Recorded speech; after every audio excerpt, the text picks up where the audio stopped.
Est-ce que vous voulez que je vous précise le contenu de ce qu'on a comparé dans ce comparateur? Ah.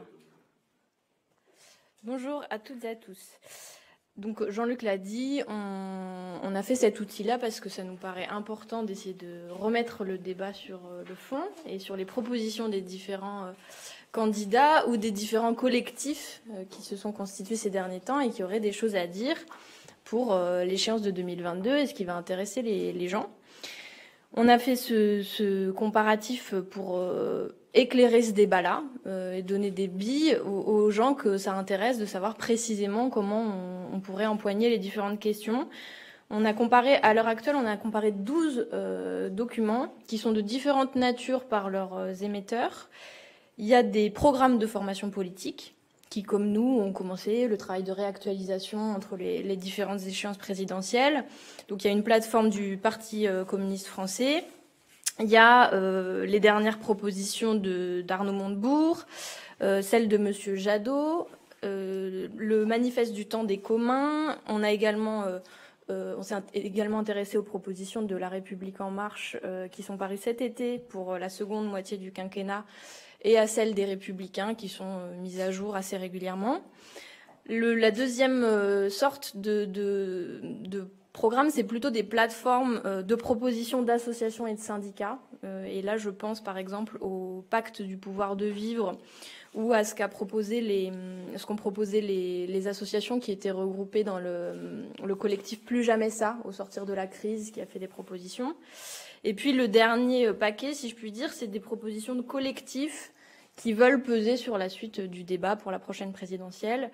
Donc, par exemple, les ordres du jour des rencontres des justices, mais aussi celles qui sont issues des mobilisations sociales, comme les directives du peuple des Gilets jaunes ou celles de la Convention citoyenne pour le climat. Donc, différentes natures de documents qui peuvent permettre qui vont nous permettre différents usages.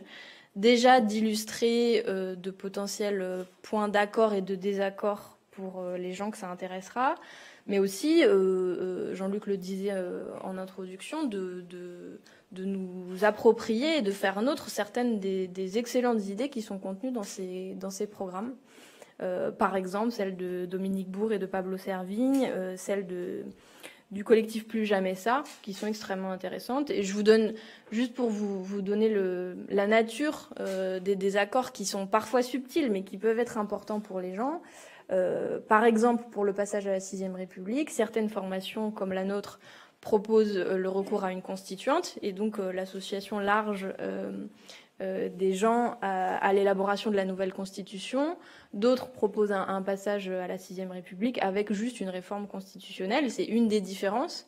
Mais il y en a plein d'autres, plus ou moins d'envergure. Parfois, c'est des accords un peu plus restreints, mais qui ont leur importance sur le projet qu'on porte pour le futur. Par exemple, en ce moment, on parle évidemment beaucoup de la détresse et de la souffrance des étudiants, des étudiantes et des jeunes de manière générale. Et on pense que c'est différent de proposer une allocation d'autonomie pour permettre de faire ses études sans avoir à se soucier chaque jour de comment on mange et comment on survit, ou simplement une prime pendant quelques mois d'urgence ou un prêt que les étudiants devraient ensuite rembourser. C'est fondamentalement très différent, donc ça nous paraissait important de pouvoir l'illustrer précisément. Et ce sera une œuvre évolutive, puisqu'on va rajouter au fur et à mesure qu'ils tomberont les différentes propositions, les différentes plateformes programmatiques. On les étudiera et on fera ce travail-là sérieusement. Et puis ça s'accompagne aussi d'interpellations politiques sur le fond. Je pense qu'Éric en dira un mot après.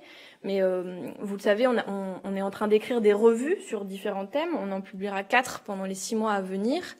Et à chaque fois, on les envoie aux différentes formations, de gauche notamment, pour qu'elles nous disent si elles acceptent le débat et d'échanger notamment avec Jean-Luc, mais avec celles et ceux qui l'entourent sur tous les sujets qui vont se poser à nous.